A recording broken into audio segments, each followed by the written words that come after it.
Hi guys, நம்ம movie ரிவ்யூவில் rocket கிப்லாக்டர் படத்தோட ரிவ்யூ தான் பார்க்க போகிறோம். இந்த படம் யூடியூப்பில் தமிழ்லேயே இருக்குங்க.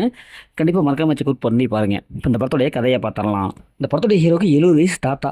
இவருக்கு நிறைவேறாத ஆசைகள் நிறைய இருக்குது. இந்த வயசில் வர்ற நார்மலான ஆசைகள் தான். அதை தன்னுடைய பையன் மூலியமாகவும் எப்படியாவது தன்னுடைய பையனுடைய குழந்தைகள் பேர குழந்தைகளை பார்க்கணும், அவங்க கூட விளையாடணும், நிறைய ஆசைகள்லாம் இருக்குது. அதை எப்படி சொல்கிறதுன்னு சொல்லிட்டு தயங்கிட்டு இருக்காங்க. உடனே இவங்களுடைய அந்த பையன் ஹீரோ அவர் கண்டுபிடிச்சாரு.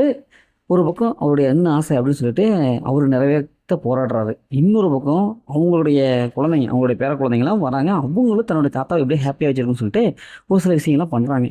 இப்படி குடும்பத்தில் இருக்கிற எல்லாருமே நம்ம ஹீரோவான தாத்தாவை எப்படியாவது ஹாப்பியாக வச்சுக்கணும்னு சொல்லிட்டு நிறைய சம்பவம், நிறைய விஷயங்களும் பண்ணுறாங்க. இப்போ அதெல்லாம் என்ன, இறுதியில் அந்த தாத்தா சந்தோஷமாக இருந்தாரா இல்லையா, இறுதியில் என்னாச்சு அப்படிங்கிறது தான் அந்த படத்தோடைய கதை. படத்தோட இப்போ ஆஸ்டின் பார்த்தாவே அந்த படம் 1988 வந்துருச்சுங்க. அந்த காலகட்டத்திலே ஒரு சூப்பரான ஒரு ஃபீல் குட் ட்ராமா மூவியாக வந்திருக்குது. எல்லா கேரக்டர்ஸும் சின்ன சின்ன எடுத்துருக்காங்க. எமோஷனலாக கனெக்ட் ஆகுது. ஒரு ஃபேமிலி அந்த காலத்தில் எப்படி இருந்துக்குது பாருங்கள். இந்த காலத்துலலாம் எல்லாமே இப்போ தனித்தனி இண்டிவிஜுவலாக வாழ்ந்துட்டு இருக்காங்க. அது மாதிரி ஆகிப்போச்சு. ஆனால் அந்த காலகட்டத்தில் இப்படி தான்ப்பா இருக்கணும், அவங்களுடைய ஆசைகளை எப்படி நிறைவேற்றுறாங்கன்னு அதை பார்க்கும்போது நமக்கே ஒரு ஒரு இன்ட்ரெஸ்ட்டாக இருக்குங்க. படம் பார்க்கறது நல்லா இன்ட்ரெஸ்ட்டாக இருக்குது.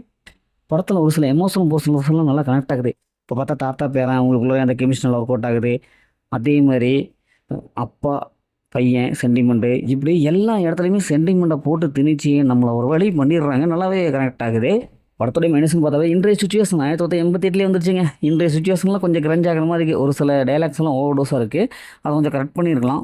மற்றபடி இந்த படத்தில் பெரிய மைனஸ்லாம் எதுவுமே இல்லை. மொத்தம் இப்படி சூப்பராக சொன்னால் இந்த படம் நல்ல ஒருத்தான மூவி தான். யூடியூப்பில் அவைலபிளாக இருக்குது. ஓகே, இதே மாதிரி அடுத்த ஒரு புதிய மூவி ரிவ்யூ சந்திப்போம்.